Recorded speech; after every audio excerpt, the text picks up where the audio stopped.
Bismillahir Rahmanir Rahim. Alhamdulillahi Rabbil Alameen. Wa salatu wa salamu ala ashrafil mursaleen. Brothers and sisters, Assalamu alaikum wa rahmatullahi wa barakatuh. Welcome to lesson 4. Unfortunately, we see people attracted more towards joy and entertainment and seldom find time to learn what is useful.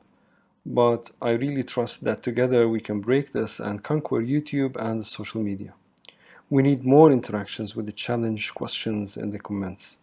We need to explore the shares and subscriptions.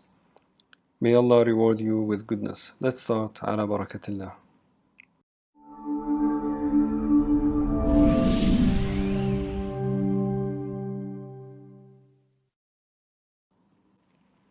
We explained the types of contracts in the previous lesson. We started with the first of exchange-based contracts, the sale contract. In that lesson, we learned the three cornerstones or elements of the sale contract: subject matter, contracting parties, and statement of the contract. Now, we are ready to detail the conditions of the first of these elements, the subject matter. We begin with the Hanafi's jurisprudence. The Hanafis stipulate that the object of sale must be an admissible good or property. This is a two-in-one condition. First, it must be a good property, malan, that which can commonly be of benefit to people. So the sale of a dead animal or an insignificant amount of good like a few grains of wheat cannot be concluded. Second, it must be admissible. An admissible item means an item that is legal to derive benefit from. متقوما ما يباح للانتفاع به شرعا. For example, since wine and pork are prohibited, the sale contract cannot be concluded. Third, the object must be privately owned. أن يكون محرزا.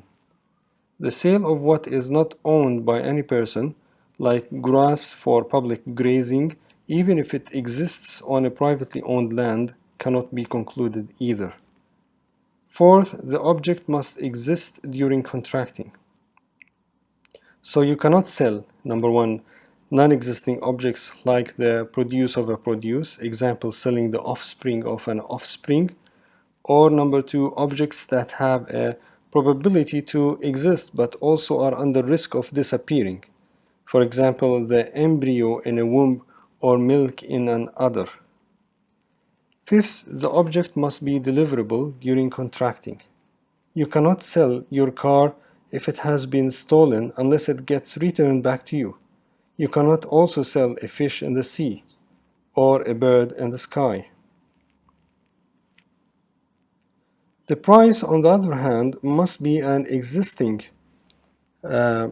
legitimate and admissible item.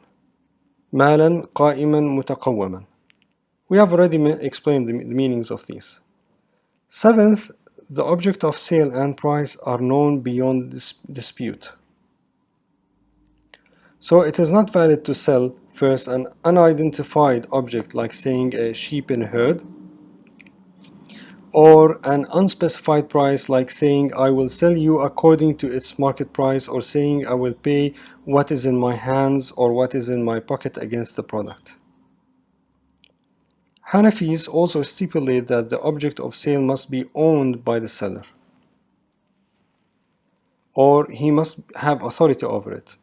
So the sale of an item that is not owned by the seller is not executable. But by the way, forward sale is excluded from this condition. Lastly, the object must not be under any obligation. The sale is not executable if it is, for example, pawned or rented. Notice the Hanafis did not state their conditions directly based on the elements of the sale of contract. After all, they have only one element and they do not consider the subject matter as an element. Hanafi's jurists classified their conditions based on four groups. Conditions of contract conclusion, those without which the contract will be rendered null. Second, conditions of validity, those without which the contract will become invalid. Third, conditions of executability, those without which the contract gets suspended and can only be executed if appropriate permission is granted. And fourth, conditions of bindingness, those without which the parties will have the option to conclude or nullify the contract. You need to know that I have grouped the conditions with similar classifications together. Have you realized that I have been saying the contract cannot be concluded for the first group, invalid for the second, and cannot be executed for the last? For the other juristic schools, the conditions are classified on the basis of the elements of the sale contract. And that will be in our next lessons. Now we come to the exercises section. Question number 1. Why is exchanging a 10 Turkish lira for another 10 Turkish lira not considered a concluded sale contract for Hanafis? Well, that's because for Hanafis, the subject matter must be of value and beneficial to be concluded. Second question. You say to Imad, I'll buy your mobile phone for the mobile phone in my pocket. What's wrong? You can pause the video. Okay, for Hanafis, you violated the condition that the object and price should be known beyond dispute, so the contract is invalid. Third question. You sold Adam a tuna fish, then headed to hunt it. What's the ruling according to Hanafi jurists? The answer is, the sale is not concluded, it is null. The item should be deliverable at the time of contract. Today's challenge. Can you find a verse in the Quran which implicates the ethics of sale and leaving violating its conditions? We have come to the end of the fourth lesson. If you have any questions about the topic, you are cordially invited to answer them in the comments below.